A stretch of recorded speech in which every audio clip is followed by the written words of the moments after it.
course. Well, first of all, as we have set the multi-languages, I will first thanks to Eugenia, grazie mille per aver organizzato questo evento. You have to understand Italian, so? Yeah, of course, everyone does. Questo evento e grazie all'EFA che ci ospita. Well, I'll try to go very fast, but I'll try to show the tools utilized by the government of Benito Mussolini to make action of propaganda of himself, its goals and its system and its problem. No? Sembra Brezhnev. Well, unfortunately, I have to read it. We have to say that much of the theoretical volume behind the fascist regime tried to highlight the turning point determined by fascism for the country. Mussolini wanted to propose an image of Italy clearly discordant compared to the past, a country no longer poor and victim of socio-political chaos, but marching towards the future and at the vanguard in the cultural, scientific and theological fields. On the one hand, it was a direct kind of propaganda addressed exclusively to the immigrant communities to gain their consent, and there is the heart, their consent and include them in the totalitarian project. On the other hand, but still taking advantage of the presence of compatriots, it tried to influence the recipient countries by promoting its result both through more visible operation and through a slow process that especially involved the cultural field. The use of immigrant communities as a recipient of political indoctrination aimed to create fascist Italian abroad, Italiani all'estero, as well was therefore essential. The ultimate goal of this policy was to obtain benefits for Italy in terms of economic returns and political and cultural influence. This was one of the main innovations of the regime and its foreign policy, that is to say, the search in the international context for new maneuvering spaces and the possibility of insertion through the presence of compatriot residents outside the peninsular borders. Gli italiani all'estero thus became object and tools of the regime's propaganda, which tried to exploit its presence, especially in the country where it was strongest, like Argentina and Brazil. It is worth noting that the conception of the migratory phenomenon was not univocal during the Ventennio. Until 1928-1929, migration was fundamentally regarded as inevitable, a necessary evil. But fascists give the demographic problem a new elaboration that born by nationalism. And the fascism took this to new shores, conceiving the demographic problem and emigration as an instrument of an imperialist and expansionist policy. We are not already facing the theorization of a territorial expansion, but rather the identification of a physiological necessity, or, Mussolini said, a problem of life and death for the Italian race. At the same time, fascism immediately wanted to show itself closer to Italian abroad. However, it was especially in the 30s that opinion less favorable to emigration began to spread. It was now considered a despicable waste of national energy. Therefore, the regime aimed at constant moral revaluation of those who were in a foreign land, emphasizing the existence of spiritual and material bonds between the country and its children, which is why fascism was careful to move to increase the prestige of Italian abroad and to reinforce in him the sense of ethnic identity. With regard to the first point, the expatriation of more culturally and professionally prepared elements was encouraged, such as to bring about greater respect for immigrants. On the side of the sense of belonging, the Italianità, Italianness, it's a neologism, in all its form, fascism main tax was strengthened, and to strengthen the Italian spirit in all its forms, fighting localism, rancor, division, and of course any kind of opposition. Moreover, from the moment in which the fascism equal Italian and conversely anti-fascist equal anti-Italian equation became established, the insistence on national identity, ethnic belonging, and patriotism would also be effective propaganda tools. The problem of the preservation of Italianness, moreover, was very closely related to the two great South American countries. In those countries, in Brazil and Argentina, at the beginning of the 20s, the Italians were considered lost for the country. However, during the 20s, at least, confidence remained in the fact that the great quantity of compatriots in the Americas, in particular in Argentina and Brazil, could have led to an expansion, also economic, which was instead impossible in terms of classic imperialism. It is within this framework that a project of propaganda was developed and deployed to show the different phases of the regime. Fascism tried to incardinate these lines in an organized system that would rely on the coordinated action of different actors: the diplomatic corps, the fasci abroad, I fasci all'estero, the fascist association like Organizzazione Nazionale Dopolavoro, and government agency and cultural institution. The overall plan contemplated strong control over the communities abroad, which the government was unable to fully exercise. In reality, it was very difficult to follow words with deed, and it proved especially arduous to export practices tried at home and characterized by violence and authoritarianism. It was also necessary to carefully weigh up the action to be undertaken and model the vehicles of propaganda and Italianness, taking into account the local circumstances, the socio-economic structure of the receiving countries, and the characteristics of the Italian communities. Nevertheless, even overseas, the regime tried to extend its control to every sector of collective life. This happened through the schools and ethnic associations that it tried to make fascist, as well as the cultural institution. Among those that can be defined as official channels of fascism abroad, it is worth mentioning the most emblematic cases, namely Italiani fasci all'estero and OND, Organizzazione Nazionale Dopolavoro. The latter was intended to carry out fundamental activities to defend the national sentiment against negative influence and habits through education, camaraderie, and the spirit of sports emulation. These structures were helped by the great autonomy enjoyed by the individual section and their ability to adapt to the many local realities without following rigid patterns, focusing at times on assistance, at the other on the cultural and associative aspects. In the countries of the region, there was a discrete development of the OND. We have, before the war, 66 seats, about 1/5 of the 332 all over the world. Who could count on numerous signatures with tens of thousands of members and certainly an even larger number of attendees. In countries such as Brazil and Argentina, there was a wide diffusion of the OND. Here, they could deal with more social classes and satisfy the needs of a wider pool of users, formed not only by Italians.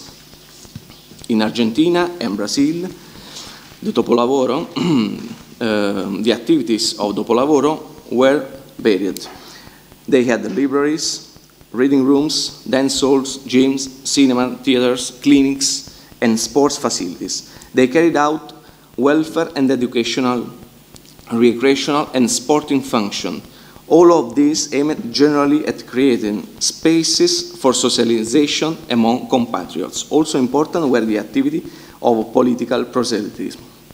In terms of propaganda, understood in narrower sense, the section of the OND had much greater weight than those of the fasci, which had arisen earlier and were also quite numerous in the subcontinent. The fasci are the most studied experience among the structure of the regime outside of Italy, although in the case of the two South American countries, much remained to be investigated. The first country in which a fascio was founded in Latin America was Argentina on October 1922, before the La Marcha su Roma. But this was destined to have a stunted existence. Substantially, after the initial years, this association ended up being limited to a sort of celebratory fascism centered on the commemoration of regime anniversaries. Despite the commitment of the Italian government, the situation of the fasci did not undergo any major changes, and their experience can be considered anything but successful. The Brazilian case has also provoked greater interest in recent historiography. The first fascio arose in Sao Paulo in 1923, and in the following years there was a proliferation of CIS, especially in the states with the greatest Italian presence, Sao Paulo and Minas Gerais. This multiplication of sections was to be ascribed above all to the dispersion of immigrants on a vast territory and, consequently, to the desire for a social aggregation around a symbol of Italy. Yet their inefficiency from the point of view of fascist proselytism and their controversial nature often stood out in the eyes of national observers. In both cases, an aspect of prime importance was the dualism between the fasci and the Ministero degli Affari Esteri, MAE, but also the methods adopted by local fascists. Also important was the quality of these and of their faith, as they were often engaged in small disputes of local power. Regardless of these forms of direct propaganda, the regime intended to be more of a protagonist in Latin America, a scenario in which it believed there were inalienable historical cultural constraints and aimed at increasing its position in terms of economic relations and political influence. To pursue these objectives, a great deal of emphasis was placed on cultural factors in two South American countries. In particular, the key of a common Latin cultural matrix was very much used to justify the regime's propaganda work and to direct its effect. In this way, Italy set out to become the point of reference for the Latin American countries, which could be considered direct descendants of ancient Rome, the mother of Latin culture, and which, at the same time, counted on a very strong presence of Italian immigrants. It was an approach that was perfectly suited to fascist project of expansion and its attempt to combine the extreme modernity of which it wanted to boost with the recall to the splendor of Imperial Rome, and an uninterrupted process of affiliation between the Latin and the new Romanity promoted by the Duce. In this theoretical framework, therefore, it was fundamental to present the image of a nation on move, respected internationally, and whose past splendors Mussolini had revived. The attempt to propagate the success of the regime, or to propose to the world striking and structured actions in such a way as to create an image of the country in profound transformation and progress, should also be seen in this sense. These operations aimed to make a strong impression on the Italian communities and on the local population. On the other hand, the regime endeavored to spread the ideas and culture of fascism through operations that were more closely related to the academic world, science and culture at highest level. This prestige, though based on misunderstanding and mystification, was rarely denied by the world powers, whether great or small. This also was a point of extreme pride for compatriots abroad, even more so compared to the perceived idleness of liberal governments. In this sense, the propaganda capacity of the Duce was undoubted, a quality recognized even by his adversaries. In a system like this, the diplomatic corps, as I say, was fundamental, both in the diffusion of the news about Italy and in the project of control of the collective and of the propagation of ideas. At the same time, the fascism attempted to guarantee a superior Italian intellectual presence in Latin America with the purpose of influencing the local cultural framework. Cultural exchange, which very often involved the university world or were based on the activities of ad hoc organizations which had strong ties with the local scientific and cultural world, had much more of an impact. These two elements went almost hand in hand. In the intellectual figures, in the sense that the institutes were usually those who brought in prominent cultural and intellectual figures from Italy. Looking at Brazilian example, the creation of the Italian-Brazilian Institute of Higher Culture aimed specifically at fueling a specifically cultural activity through conference and exchange of valuable scholars and university professors. The first of these was inaugurated in Rio in 1933. The situation in Argentina was different in some respects. In 1924, l'Istituto Argentino di Cultura Italica was founded with an official ceremony attended by the President of the Republic, Marcelo Torquato Alvear. But it was in the 30s that this activity intensified with the decisive impulse of Minister Piero Parini and the sojourn of certain exponents of the Italian culture in Argentina. In both countries, the collaboration between Italian and the local university was notable. Important exponents of scientific world went to hold courses in Brazilian university and Argentina one. These operations were joined by attempts to show the progress through the mass media, cinema, and radio. In general, however, even the most important productions almost never managed to cross the border of Italian communities. However, as anticipated, fascism also forced itself to promote the image of a country at the forefront also on the technical, scientific, and economic level. In the aftermath of his rise to power, Mussolini wanted a commercial cruise to take place in Latin America. The Regia Nave Italia, in 1924, a sort of exhibition of Italian products to promote the peninsular industry in the subcontinent, transported a large number of entrepreneurs to Latin America in attempt to make deals. However, political interests were not concealed, as demonstrated by the fact that the head of the cruise was Giovanni Giuriati, Minister of Public Works. The technologically modern, daring and heroic aspect of the regime and the new fascist men were represented in exemplary manner throughout the Ventennio by aerial display, ride in Italian way, in Latin America. The first of these was carried out on a seaplane in 1927 by General Francesco de Pinedo, who, with his crew, first stopped off in Brazil, then moved on to Buenos Aires before heading south, and then going back up all the continent until United States.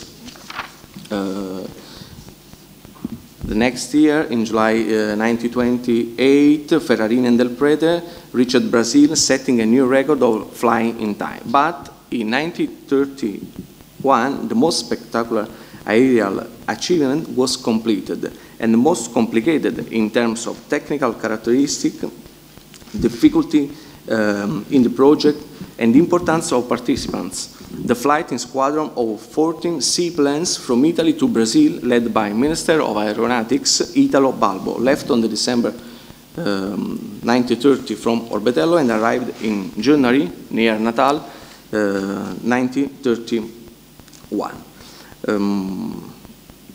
Finally, we should say a few words about the popularity of the Mussolini regime in Argentina and Brazil societies. In the first of the two cases, the majority of the cultural world was probably a fascist or anti-fascist. Yet there were some exceptions, like Lugones or Manuel Galvez.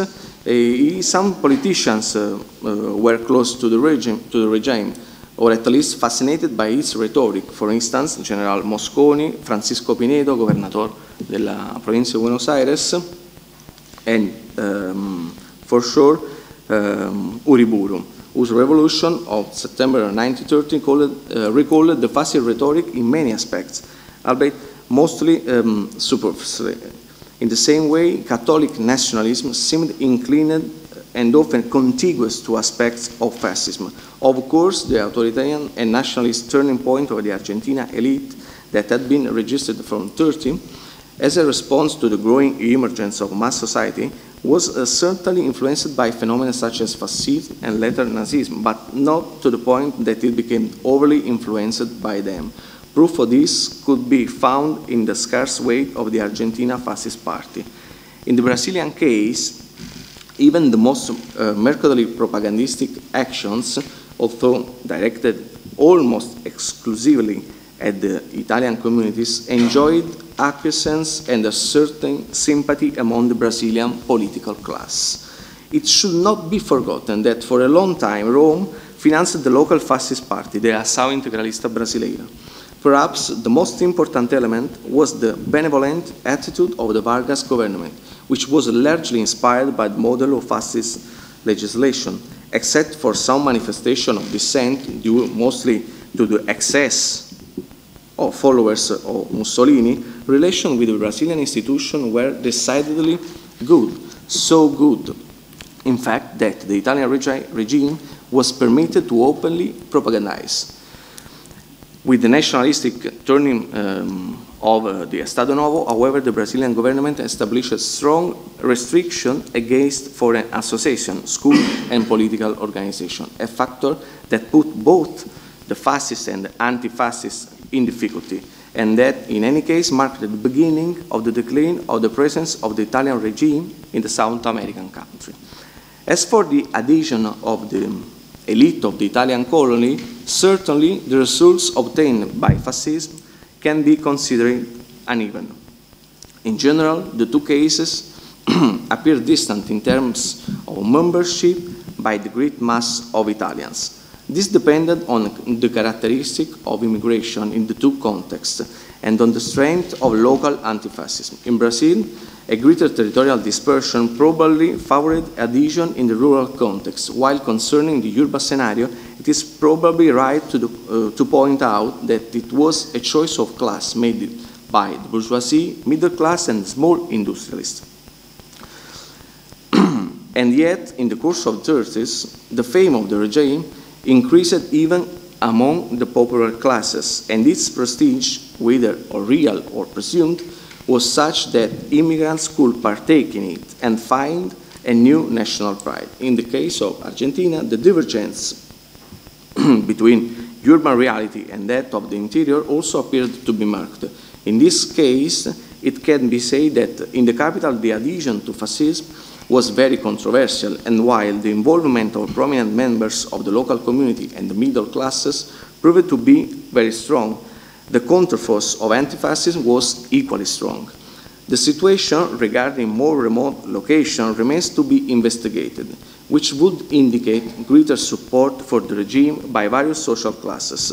More generally, in both cases, it is useful to point out how, as fascism secured its position at home, abroad it became accepted by the emigrant population as legitimate representative of the nation, and how deep an impression its rhetoric based on national pride, prestige, and on the international consideration made. This was perhaps an emotional acceptance adhesion based on personal consideration, which nonetheless should not diminish fascism's ability to penetrate the different social strata. Finally, some last consideration. The first. In the contact with the local realities, the attempts to attract Italian communities obtained an unexpected and paradoxical effect. The appeal of fascist rhetoric to part of the local nationalist elites, in fact, provided them indirectly with instruments to start a definitive process of nationalization of the masses more effectively. In other words, it gave them the tools to build a new national discourse in a moment of crisis of the old socio-political model.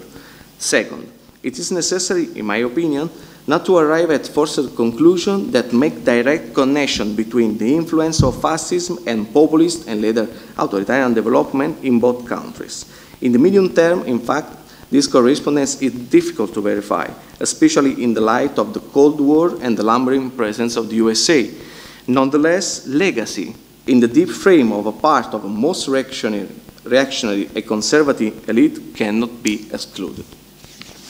Third, as regards Italian propaganda, it's still to be investigated not so much in its general mechanism, but in its action on the territory, above all away from the big urban centers where, moreover, the emotional adhesion to the regime appears to be stronger. In this sense, the process of action and reaction with respect to the action of the government should be investigated. We should ask whether there were other channels or networks capable of stimulating a relationship in a favorable or adverse sense.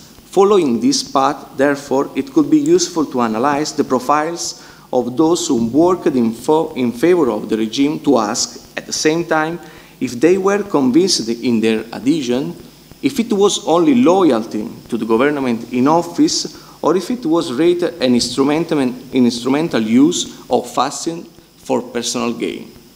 This would help us to understand more completely what happened within very heterogeneous immigrant communities and how the Mussolinian message was transmitted and reformulated in the broader spectrum of receiving countries. Thank you.